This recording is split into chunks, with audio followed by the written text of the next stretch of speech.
Graça e paz, meus irmãos, amados, povo do Senhor, que aqui está reunido. Uma alegria, um prazer. Como orou nossa irmã Raquel, nesta noite, de fato é motivo de grande privilégio para todos nós estarmos reunidos para bendizer ao Senhor. A família de Deus, o povo do Senhor. E eu quero falar com vocês nesta noite sobre a união do povo do Senhor. O meu tema do sermão nesta noite, então, já adiantando para vocês aqui, vocês viram lá na liturgia, a Igreja de Cristo deve viver em união, é uma afirmação.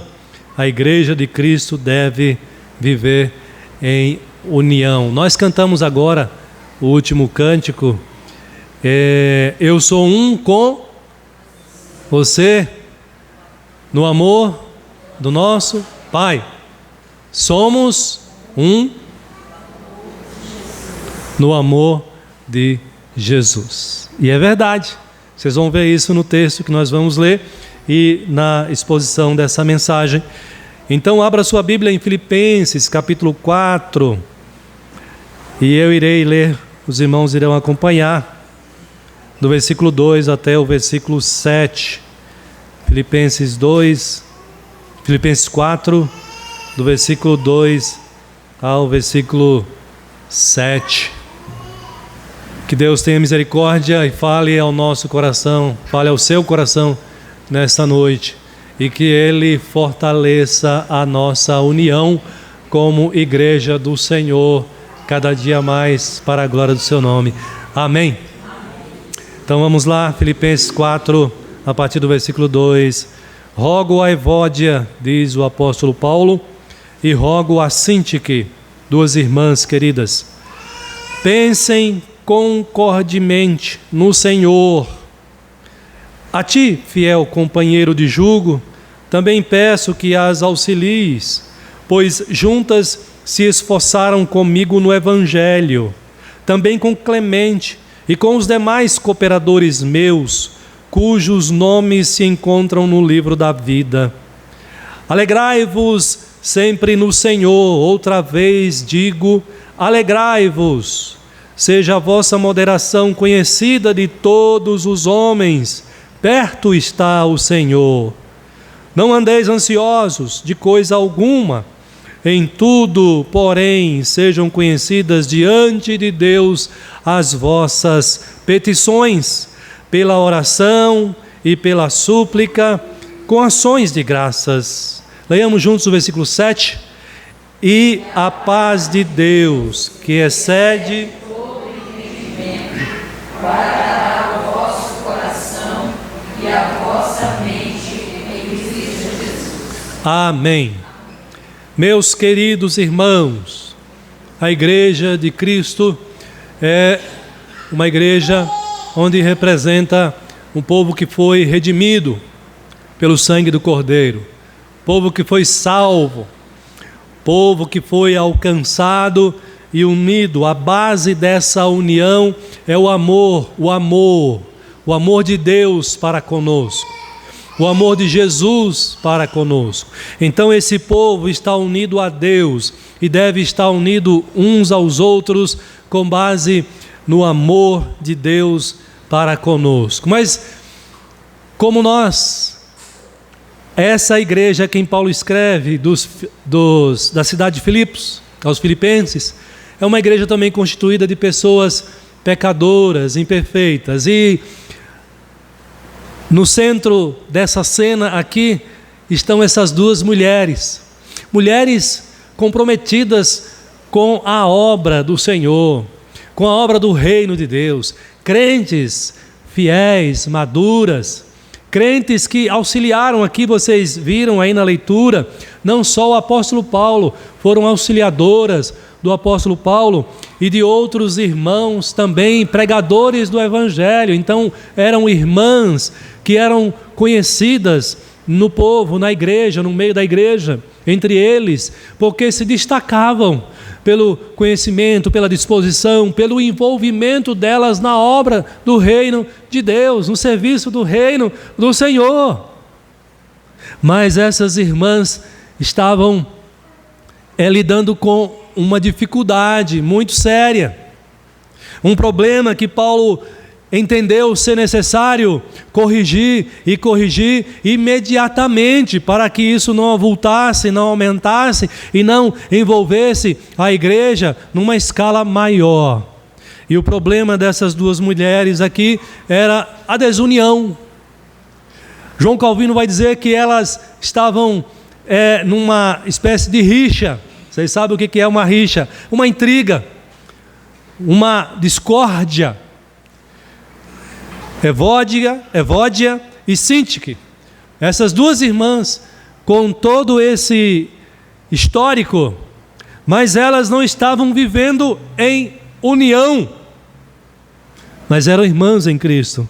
Eram pessoas alcançadas pela graça do Senhor e que precisavam de auxílio para serem corrigidas. Meus irmãos, esse texto aqui nos traz essa lição preciosa.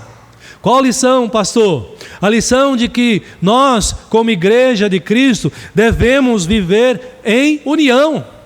Vocês viram que toda a liturgia, as leituras que nós fizemos, os cânticos que nós cantamos, até algumas orações, foram nesse sentido, destacando, enfatizando a necessidade de vivermos em união. Mas será que é possível, pastor, nós vivermos em plena união?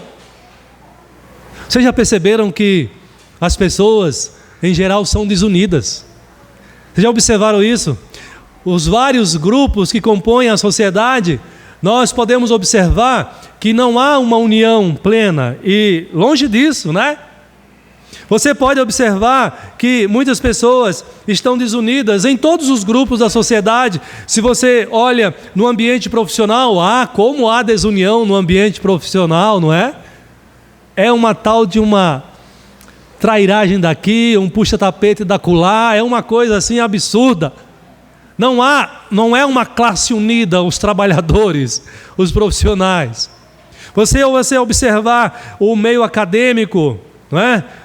Onde há ali o ensino, a instrução, também a mesma coisa. O meio artístico, também a mesma coisa. Se você observar o meio político, pastor, aí complica mais ainda a situação, não há união no meio desse povo. E no seio familiar? Será que nós encontramos famílias unidas, como tem que ser? Nós encontramos problemas aí. Então você pode perceber que a desunião, ela segue o ser humano. A desunião está presente na nossa vida, nos grupos familiares também, e na igreja. Será que há desunião na igreja? Será que no ambiente religioso também há desunião? Sim. O texto aqui está mostrando isso. Que há desunião, mas ela não pode ser admitida. Nós não podemos concordar e vivermos em desunião, nos degladiando, nos ofendendo, nos criticando, nos perseguindo uns aos outros. Não podemos. A igreja de Cristo foi resgatada para viver na prática da união. E qual é a origem? Qual é a motivação da desunião? Vocês sabem disso, né? A origem da desunião é o pecado. A causa da desunião é o pecado. E mais especificamente, o pecado chamado egoísmo, né? Quando você volta-se para o seu próprio interesse e não se importa com o interesse dos outros. Você se lembra muito bem como viviam Adão e Eva. Viviam numa união perfeita, até o pecado entrar, não é? Eles viviam unidos plenamente, né? Corpo e alma, na presença do Senhor. Havia uma união entre o homem e a mulher, e havia uma união, uma comunhão entre ambos e o próprio Deus. O pecado entrou na vida deles e o que aconteceu? Desunião. Percebem, irmãos, como isso é muito visível, muito claro? O pecado separou Adão e Eva, que viviam de maneira tão unida, tão perfeita, e separou Adão e Eva de Deus. A causa da desunião é o nosso coração pecaminoso, é o nosso coração enganoso, o pecado que habita em nosso coração. Mas eu tenho uma pergunta para você: será que você vive em desunião? Você vive em união com a sua família? Você faz parte de uma família que é unida? Pastor, a minha família é exemplo. A minha família é uma família unida. Se não for, deveria ser. Será que você é unido com o seu cônjuge? Será que você vive em união com os seus irmãos na igreja? Você vive em união com os seus irmãos na igreja? Não estou dizendo que você deva ter uma união perfeita, mas a gente precisa buscar, perseguir essa união perfeita. Nós precisamos buscar. E pastor, mas isso é possível? A Bíblia está falando que isso é possível. E é isso que Paulo está nos ensinando aqui nesse texto, meus irmãos. É possível viver em união. E essa é a primeira lição que eu quero trazer para vocês nessa noite, sobre esse tema. A igreja de Cristo deve viver em união. Por quê? Porque nós aprendemos aqui que viver em união no Senhor é possível. Viver em união no Senhor. O que isso significa? Viver no Senhor. Essa união. Qual é o significado disso, o que isso representa? É o que Paulo está dizendo. Olha aí no versículo 2, ele diz: rogo a Evódia, rogo a Sintique. É interessante Paulo falar rogo, né? Para mostrar a importância a urgência dessa correção. Isso não pode seguir assim. Vocês não podem viver em desunidas, minhas irmãs. Evódia e Sintique. Vocês precisam restabelecer a união. E Paulo está suplicando, clamando, exortando essas irmãs, dizendo: rogo a Evódia, rogo a Sintique, pensem concordemente no Senhor. Qual é o contrário da palavra concordemente? Acordo ou desacordo. Não estavam em acordo no pensar, no agir, no falar, no tratar uma a outra. E Paulo está dizendo: pensem concordemente. Mas Paulo coloca vírgula: no Senhor é possível a igreja viver e crescer na união, unidos uns com os outros e todos com o Senhor. Paulo está chamando a atenção para esse caminho, para essa solução eficiente. Você e eu devemos nos relacionar uns com os outros, meus irmãos, e todos nós como crentes, que não somos iguais, nós somos diferentes, não somos? Ninguém aqui é igual. Cada um tem o seu jeitinho de ser. Mas olha só o que a Bíblia está dizendo aqui, que agora, porque você pertence ao Senhor, porque a sua vida é do Senhor, porque você vive para o Senhor, porque agora você não vive mais para os seus caprichos, para a sua vontade própria. E você observe, eu disse para você, qual é a origem da desunião? O egoísmo. O que é uma pessoa egoísta? É aquela pessoa que quer fazer a sua vontade, só a sua vontade. É igual criança, né? Já viu criança? Quando encontra outra criança da mesma idade ali, né? Seus 3, 4, 5 anos, os primeiros 2 segundos é de alegria, o restante todo é discórdia. Oh, meu Pai do céu, misericórdia, Senhor, coração pecaminoso. O problema é que nós adultos agimos assim muitas vezes, como crianças. E o que é que Jesus está nos ensinando aqui, através do apóstolo Paulo? É que agora, meu querido, você não é mais escravo do seu coração pecaminoso. Você foi libertado, a sua vida pertence ao Senhor e, portanto, a partir da sua conversão, você não vive mais para satisfazer o seu coração egoísta. Aleluia, ainda bem. Você vive agora para satisfazer a vontade de Deus, para agradar a Deus. E aí Paulo está dizendo, esse é o caminho, essa é a solução. Você tem dificuldade de se relacionar com o seu irmão na igreja? Você tem muita dificuldade de se relacionar com a sua irmã na igreja? Paulo está dizendo, você precisa construir essa relação, trazendo Deus como prioridade para essa relação, para a sua maneira de tratar o seu irmão, a sua irmã, dando a Deus a prioridade no relacionamento uns com os outros, no relacionamento com os seus irmãos, para que vocês não vivam em união. Vamos desenvolver mais essa ideia. Então Paulo está chamando a igreja, chamando nós a superarmos as nossas diferenças, procurando viver em união uns com os outros, por amor a Deus. para a glória de Deus, para fazer a vontade de Deus e não a minha vontade. Percebe? O foco aqui é diferente.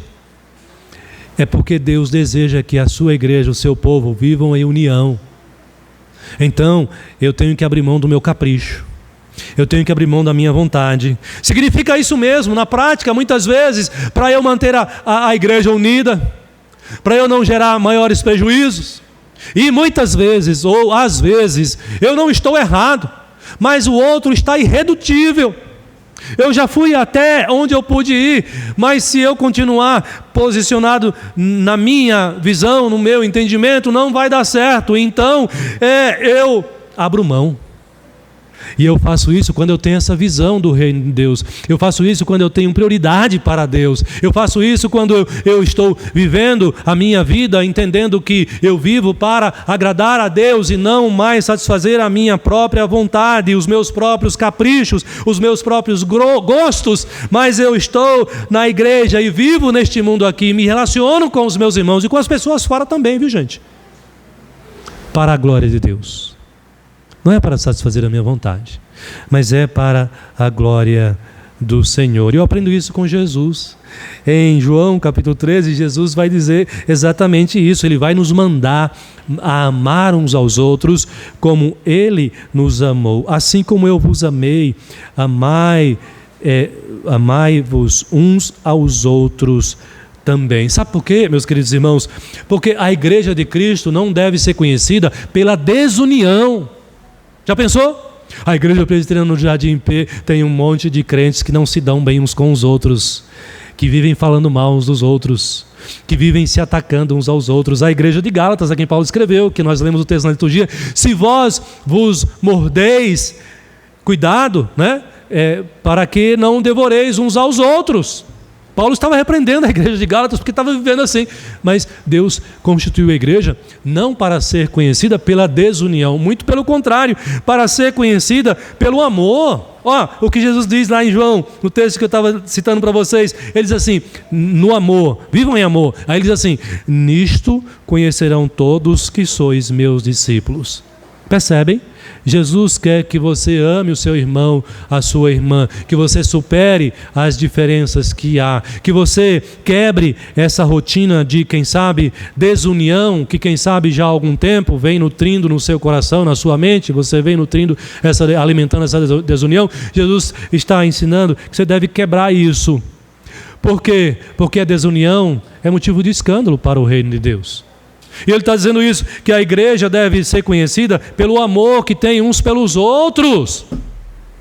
E eu devo olhar para o amor que Deus tem por mim, para eu me motivar, ser motivado a amar o meu irmão, por mais difícil que esse irmão seja.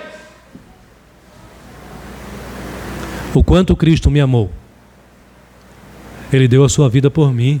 E eu não era flor que se cheire. Já ouviu esse ditado? Ditado de baiano, né? Flor que se cheire. Uma flor que não se cheira é flor que tem um cheiro ruim, né? Observe, eu dei muito trabalho e ainda dou para Jesus, mas Ele deu a sua vida por mim, me amou. Eu preciso olhar para o como Ele me amou, para ser motivado a superar as minhas dificuldades e amar os meus irmãos. Essas duas irmãs aqui estavam em rixa. João Calvino diz isso, não sou eu que digo isso, mas ele diz isso. E de fato o texto mostra esse contexto, essa realidade. As rixas, as desuniões ou a desunião acontece porque nós somos pecadores mesmo. Mas você é um pecador redimido.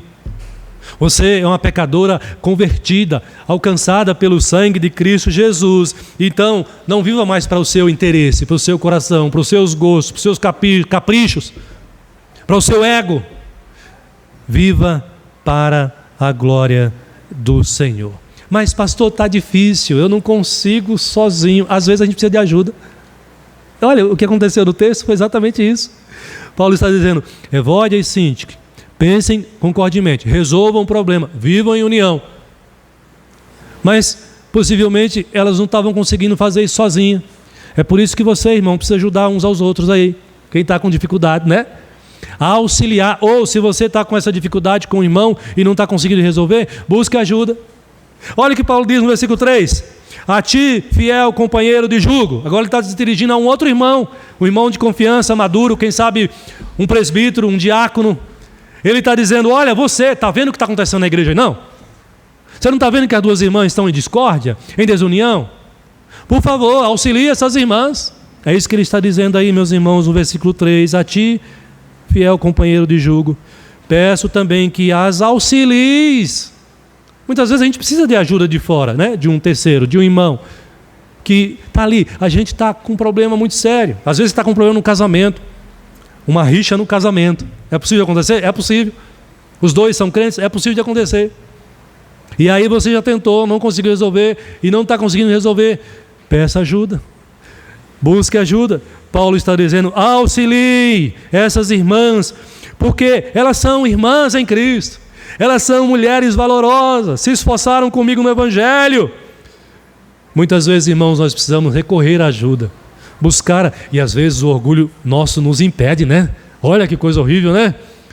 Além de você estar em desunião, que já é pecado, às vezes nosso orgulho não permite que a gente vá lá buscar ajuda de outro irmão.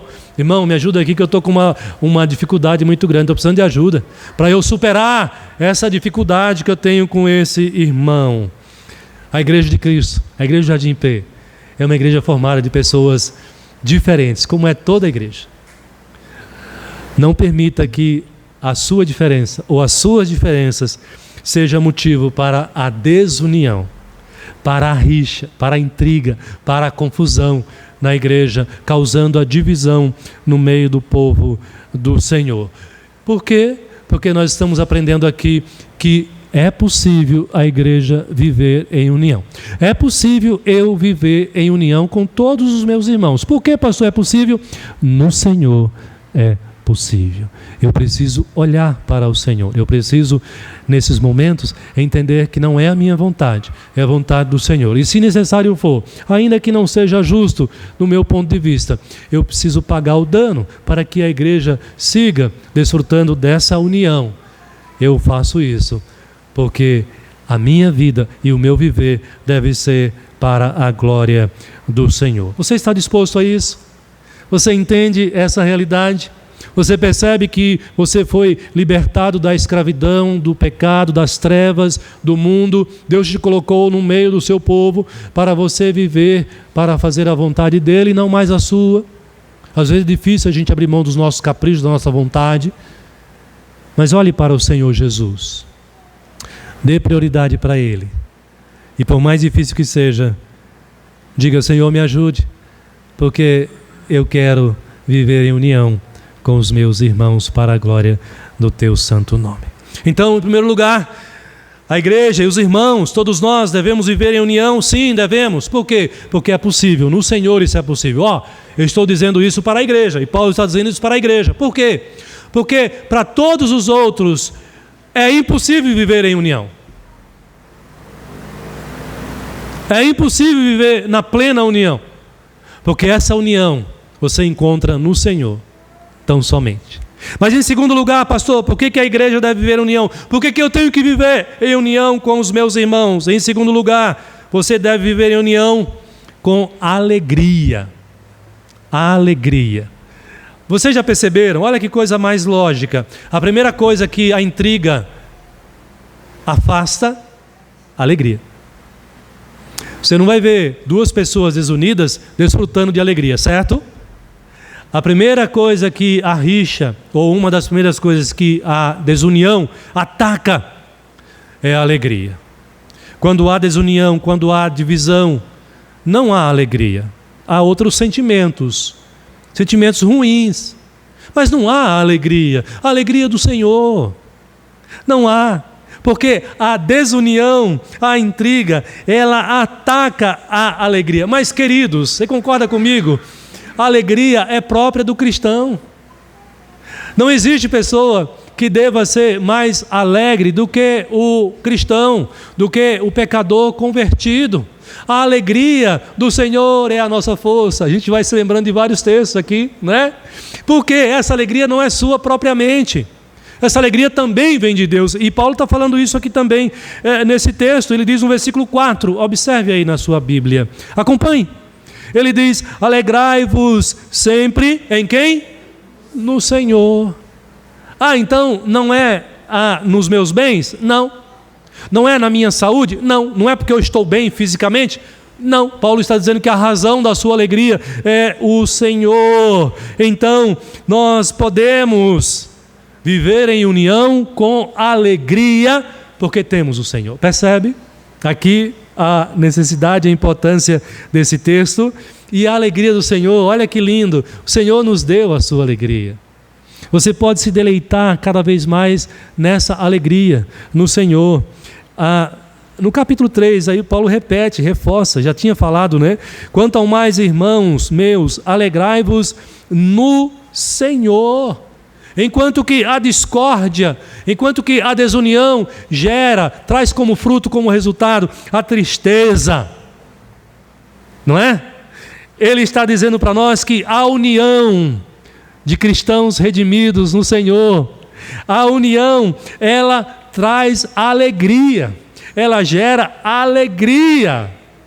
Por isso é importante você e eu nos esforçarmos como igreja de Cristo para vivermos em união. Nós devemos viver em união, porque quando vivemos em união, nós desfrutamos da alegria do Senhor. Então, assim como a união aqui é verdadeira, porque não é uma falsa união, é uma união que está fundamentada no Senhor Jesus Cristo, no nosso Salvador. Essa alegria também não é uma falsa alegria, é uma alegria verdadeira, duradoura, é uma alegria que se alegra com o bem do outro, do próximo, porque também é uma alegria que procede do Senhor, ela vem do Senhor.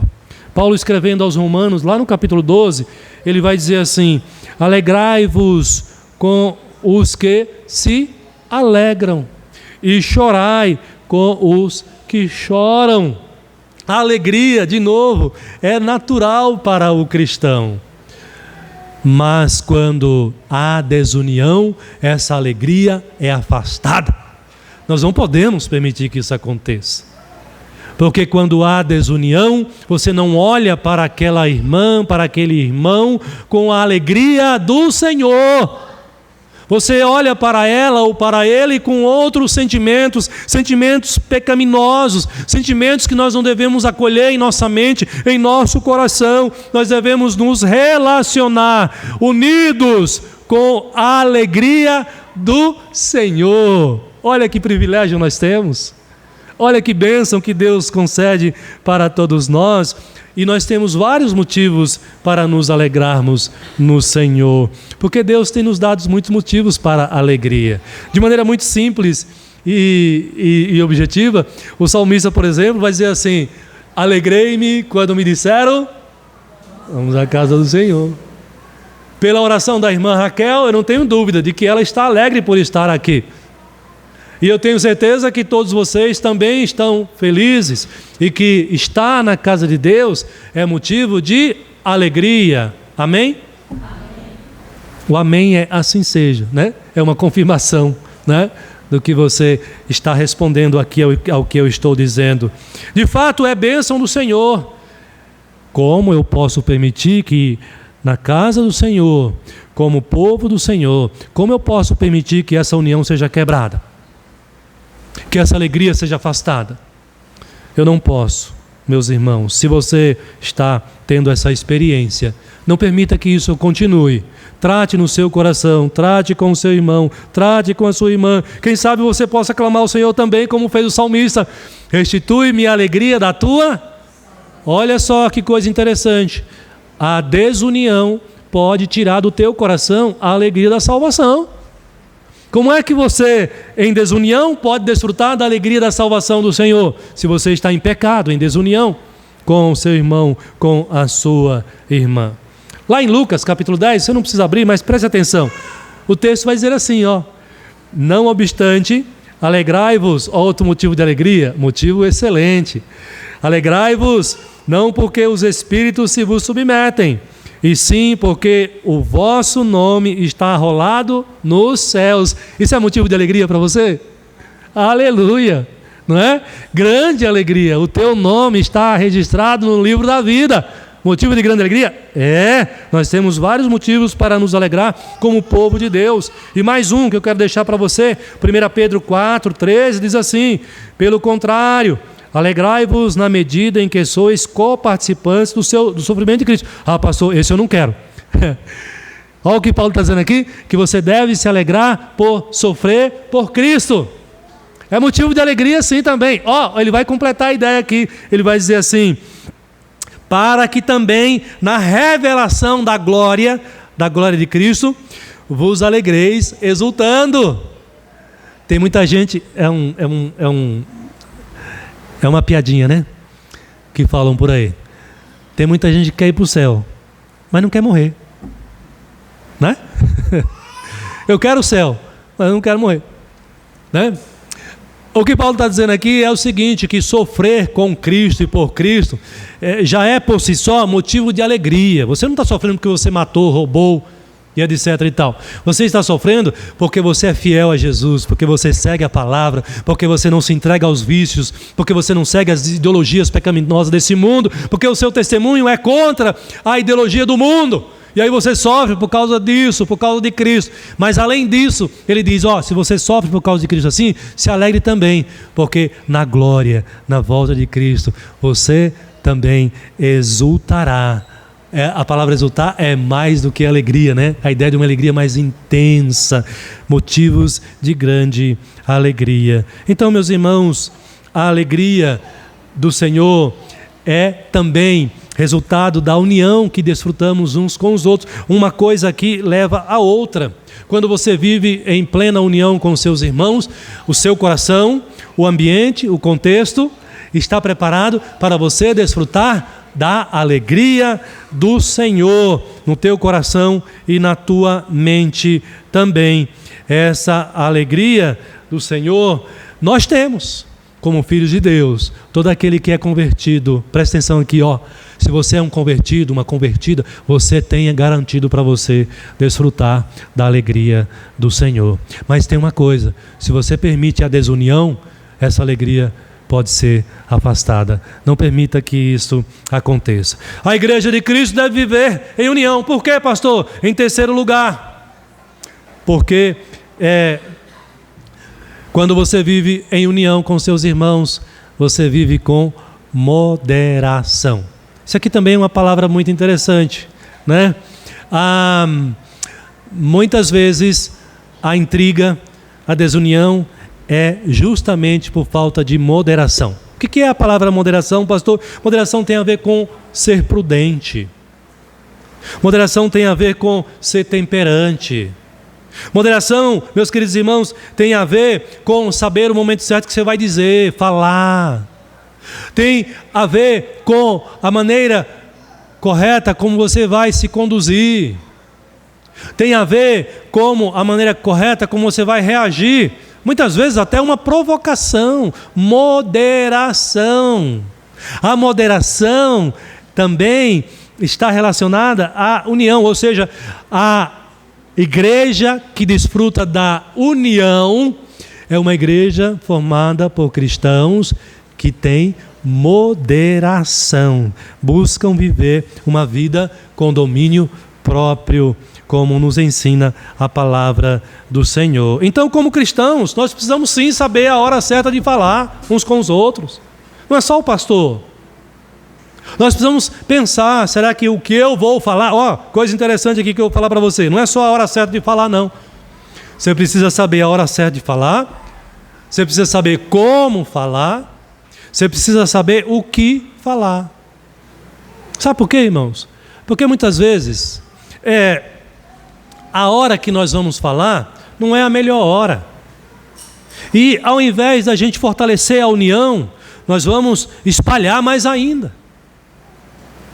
Nós precisamos saber como falar com o irmão, com a irmã. Às vezes o irmão, às vezes a irmã não está muito bem emocionalmente, está passando por uma dificuldade. Isso aqui é muito interessante. Nós precisamos crescer mais na sensibilidade, no cuidado uns para com os outros. Isso tem a ver com esse senso, com essa sensibilidade. né? Será que se eu falar isso para ela, ela vai se sentir ofendida? Não é a minha intenção, mas será que ela vai se sentir ofendida? Será que ele vai se ofender? É o zelo, é o cuidado, é o amor uns para com os outros, é a atenção, é a educação. Tudo isso faz parte. Você pensar em saber tratar bem o outro, saber tratar bem o seu irmão e a sua irmã. Nós não podemos sair falando descontroladamente. Pastor, eu falo mesmo, o que vem na minha cabeça, eu não estou nem aí, eu vou falar. Espera aí, o cristão não deve agir assim. Jesus nos ensina diferente. A Bíblia fala muito de domínio próprio. Nós temos que ter domínio próprio. Nós temos que dominar a nossa língua. Nós temos que dominar o nosso ímpeto, as nossas emoções. E tem uma coisa, gente. Uma palavra dita, e se é uma palavra ruim, uma palavra má, vai ser difícil de consertar. Porque quando você lança, é igual uma flecha, né? Uma bala, quando você aperta o gatilho, não tem como fazer ela voltar sem atingir o alvo. Me arrependi de ter atirado, eu vou lá buscar a bala de volta antes de chegar ao alvo. Não vai dar certo. Então, quando você fala, e se você fala mal, se você falou sem pensar, se você falou sem amor, se você falou com ira, se você falou com raiva e se arrependeu, aí não tem mais jeito, já foi, né? Vai tratar depois das consequências ruins, o estrago já está feito ali. É por isso, queridos, que Paulo está exortando a essas irmãs e a essa igreja como um todo. Ele diz no versículo 5, acompanha aí na sua Bíblia ainda, versículo 5. Seja a vossa moderação conhecida de todos os homens. A palavra moderação, não seja imoderado, né? Não tem limites. Uma pessoa que não tem limites. Não podemos. Nós vivemos num grupo de pessoas cristãs, a igreja de Deus. Então, não é a minha vontade que tem que prevalecer. Não é o jeito que eu acho. Nós vamos nos lapidando, nós vamos nos acertando, né? Eu não posso sair falando destrambelhadamente, né? O que vem na minha cabeça. Paulo está dizendo para a igreja como um todo agora: seja a vossa moderação conhecida de todos os homens. E de novo, ele traz aqui o princípio de que devemos fazer isso no Senhor. É por causa do Senhor. Percebe então que é o Senhor o comando, a chave para a tua vida. O que você faz, o que você deixa de fazer, você deve considerar se está de acordo com a vontade do Senhor, agradando ao Senhor. De novo, Paulo está dizendo que devemos ser moderados pelo Senhor, porque ele diz: perto está o Senhor. O que ele quer dizer com isso? Está chamando a atenção da igreja, dizendo: gente, ponham limites aí na mente, no coração, nas palavras, na maneira como você trata um outro. Cuide bem uns dos outros. Mas levanta a cabeça, por que você deve fazer isso? Olhe para a promessa do Senhor. Há uma promessa aqui também. Perto está o Senhor, Ele prometeu que vai voltar. Ele está voltando para que Ele encontre a sua igreja desfrutando da união. Então, a sua moderação, o seu autocontrole é importante para a união da igreja? Sim, totalmente. Saber o que dizer, a hora de dizer, como dizer, é importante? Sim, totalmente. E todos nós precisamos crescer nisto. Eu luto com isso todos os dias. Moderação, temperança, prudência. Será que eu devo falar? Será que agora é a hora que eu tenho que falar? Como eu tenho que falar? O crente precisa ser moderado no falar. 3 coisas importantes aqui. O crente precisa ser moderado no falar, no sentir e no agir. Moderação, domínio próprio, autocontrole. Eu nem vou ler para vocês o texto de Gálatas, porque nós já lemos aqui. Por que eu devo fazer isso? Por causa do Senhor. Perto está o Senhor. Mas eu quero ler outro texto para você. Pastor, eu não consigo ter moderação. Opa, tem alguma coisa errada aí. Sabe por quê? Se você é crente, você já tem em Deus a moderação. Você precisa desenvolver isso, talvez. Olha o que ele diz lá em 2 Timóteo. Porque Deus não nos deu um espírito de covardia. Negativamente. Deus não deu para você um espírito de covardia. Mas aí ele diz de maneira positiva, afirmativa. mais de poder, mais de amor. Ele me deu um espírito de moderação. Você não é mais escravo do seu coração. Você não é mais escravo da sua vontade pecaminosa. Para com isso. Você agora é escravo de Cristo. Você é servo de Deus. E você sendo servo de Deus, Ele está dizendo assim: eu já dei para você um espírito de moderação. Então, qual é o seu dever agora? Qual é a sua responsabilidade agora? Desenvolva. Cresça em moderação ou na moderação. Cresça no domínio próprio. Pastor, por que eu tenho que fazer isso? Por causa do Senhor. Lembra? Se você é uma pessoa imoderada, que não tem controle, que não tem domínio próprio, você pode quebrar a união, causar divisão no meio da igreja. E essa divisão, se você está desunida com alguém, a gente já viu aqui, você não está feliz, você não tem alegria. Mas, se você... Isso é uma coisa que eu acho que todos vocês experimentam, né? Principalmente o crente. Quando não deu certo ali no relacionamento, quando tem uma pedra, né, ali entre um e outro no relacionamento, como a nossa consciência nos incomoda, né? Percebeu?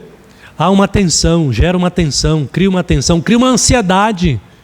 Onde está a ansiedade no texto aí? Olha aí no texto, versículo 6, Paulo está falando de ansiedade. A falta de moderação que quebra a comunhão, a união, pode levar à ansiedade. Essa ansiedade aqui é diferente daquela lá de Mateus. Se não me falha a memória, Mateus 6. Não andeis ansiosos pelo comer, vestir, etc. Né? Aqui é diferente. Essa ansiedade aqui é aquela que é gerada pela quebra da união. Quando você vive com seu irmão e por alguma razão você está ali numa intriga com ele, numa desunião, você está ali com o seu coração ansioso, inquieto, perturbado. Paulo diz assim: não andeis ansiosos por coisa alguma. E como é que você deve resolver isso? Ele diz: com oração. Em tudo, porém, sejam conhecidas diante de Deus as vossas petições pela oração e súplica e com ações de graça. Pastor, eu não sei ser moderado. Eu tenho uma dificuldade porque eu quero falar e eu falo mesmo. E aí eu ofendi, quando eu vi, eu já ofendi o meu irmão, a minha irmã. Como é que eu resolvo isso? E aí eu fico ansioso. Busque a ajuda de Deus. Tenha consciência de que não deva continuar assim e coloque-se diante de Deus. Senhor, eu não quero quebrar a união da tua igreja. Eu não quero dividir a tua igreja.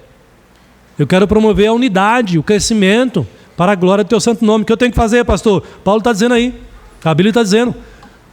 Suplique, ore, busque, agradeça, porque Deus ouve, né, com ações de graças também. A igreja de Cristo deve viver em união. Já falei 3 razões para você, mas tem mais uma razão aqui. Por quê? Porque a união, olha outra coisa importantíssima, a união promove a paz de Deus. Paz tão cara para esse mundo, né? E para a gente, Cristo nos deu de graça. Cristo nos deu a sua paz, mas presta atenção, de novo, assim como a intriga, a rixa, a desunião, afasta a alegria, presta atenção aqui em mim, já estou terminando. Assim também, a rixa, a intriga, a desunião, afasta a paz de Deus, e você não quer viver sem a paz de Deus, quer? Não, eu não quero. Eu quero desfrutar da paz de Deus no meu coração e no meio do povo de Deus também. A paz de Deus. Jesus já nos disse. Aqui Paulo está dizendo isso também, né? Olha como Paulo descreve o que é a paz de Deus. Você consegue entender a paz de Deus? Você consegue esquadrinhar e compreender plenamente a paz de Deus? Não, porque é algo além do nosso alcance. A paz de Deus em nossos corações. Como é que um pecador como eu e você pode viver em paz? Explica isso. Como é que um pecador como eu e você pode viver em paz uns com os outros e viver em paz com Deus? Como isso é possível? Presta atenção. Veja isso. Como é que no seu coração, na sua mente, você que é pecador e eu também, como é possível você desfrutar da paz de Deus? Gente, Nós não conseguimos compreender isso, mas desfrutamos, percebe isso? É por isso que no versículo 7, aí você pode olhar para a sua Bíblia agora, no versículo 7, Paulo vai dizer assim: e a paz de Deus que excede todo o entendimento. O que Paulo quer dizer com excede todo o entendimento? Que vai além do nosso entendimento. Você não consegue compreender como um pecador como você consegue viver e desfrutar da preciosa paz de Deus, com Deus, com os seus irmãos, que é diferente de você em praticamente tudo, né? Nas suas características. É um grande milagre. Nós não conseguimos compreender, mas nós desfrutamos, nós temos a paz de Deus. Por quê? Paulo está dizendo que essa paz que é incompreensível, ele diz: guardará o vosso coração e a vossa mente em Cristo Jesus. Presta atenção. Se você é um crente que entende que você é responsável para promover a união na casa de Deus, e quando eu digo casa de Deus, é o povo de Deus, de maneira geral, não é as paredes aqui, né? A comunhão uns com os outros. Se você já entendeu que nós, cada um de nós, somos responsáveis, ou que você também é responsável por promover a união na casa de Deus, vivendo em união com o Senhor, em união com os seus irmãos, se você já entendeu que deve promover a união na casa de Deus, vivendo, desfrutando da alegria do Senhor, por causa da união uns com os outros. Se você já percebeu a importância da sua moderação, e que você precisa crescer cada vez mais nisso, ser mais moderado, mais prudente, mais temperante, para que a igreja desfrute da união, e você também, da união com os seus irmãos. O que Paulo está trazendo aqui agora, em último lugar, é uma promessa, é a promessa maravilhosa da paz de Deus, porque ele diz assim: a paz de Deus guardará a vossa mente e o vosso coração em Cristo Jesus, ou o vosso coração e a vossa mente em Cristo Jesus. Então a pergunta é a seguinte para você, no teu coração: você quer desfrutar da paz de Deus? Quer? Então colabore com a unidade do povo de Deus. Você quer desfrutar da paz com Deus e com seus irmãos? Promova a união da igreja de Cristo. Porque, de novo, uma das primeiras coisas que a desunião vai afastar, eu já falei da primeira, agora a segunda, né? Além da alegria, é a paz do Senhor. Porque eu tenho certeza que você, como um crente, uma pessoa convertida, você não fica em paz ao saber que você ou o seu irmão não está de bem com você. Há uma rixa, há uma desunião, há uma intriga. Você não vive em paz com Deus e não estará em paz com Ele, porque a desunião afasta a paz do Senhor. Mas, meus queridos, nós temos esse privilégio. Deus nos deu a sua paz, por mais imerecedores que somos. A caríssima paz do Senhor. Quando Ele nos deu a promessa da vinda de Jesus Cristo, ou daquela visão maravilhosa dos anjos, lá no Evangelho de Lucas, o evangelista diz assim: glória a Deus nas maiores alturas e paz na terra. Mas não é para todo mundo. O texto deixa bem claro aqui, paz na terra entre os homens, e homens aqui é homens e mulheres, a quem Ele quer bem, a quem Ele ama, ou seja, você. Deus deu a paz dele para mim e para você. O nosso amado Senhor e Salvador Jesus Cristo, o que Ele diz da sua paz? Ele disse assim: deixo-vos a minha paz vos dou. Ele deu a paz. E você já sabe, eu imagino que você já sabe como a paz de Deus é preciosa, porque você já descobriu isso ao longo do seu caminho, porque você é um cristão convertido. E é isso que Paulo vai falar lá em Romanos: justificados, pois, mediante a fé. Ou seja, se você é convertido, ele diz assim: você tem paz com Deus. Justificados, pois, mediante a fé, temos paz com Deus por meio do nosso Senhor e Salvador Jesus Cristo. Enquanto a desunião afasta a paz de Deus, a sua união com seus irmãos e com o próprio Deus faz com que você desfrute da paz do Senhor. Então, concluindo, meus irmãos, esse sermão aqui, eu falei de 4 coisas importantes aqui, mas tudo debaixo do tema da união do povo do Senhor, da união no Senhor. É possível você viver em paz com os seus irmãos, em união? Sim, é possível, porque no Senhor é possível. Não é por sua capacidade, mas é por causa do Senhor. Ele te dá essa capacidade e você fará por causa do Senhor. Não é pela sua vontade ou a vontade do outro. Falei para você que a união é importante e você deve viver em união, porque você deve viver com a alegria que o Senhor também já nos deu. A alegria é própria do cristão. E quando você está desunido com seu irmão, a desunião afasta a alegria. Falei também para você que você deve viver em união, porque você deve viver com moderação. E quando você vive com moderação, você promove a união. Colabora para que a igreja cresça em união. E você deve promover a união, porque você tem a promessa de desfrutar cada vez mais da paz de Deus no teu coração e na tua mente. E afinal de contas, você não foi chamado, você não foi convertido para escandalizar o reino de Deus. A igreja de Cristo foi constituída para ser conhecida por causa da sua união no amor, pelo amor de Deus, o amor uns pelos outros, para a glória de Deus. Sejamos unidos cada vez mais no Senhor e para a glória do Senhor nosso Deus. Aleluia e amém.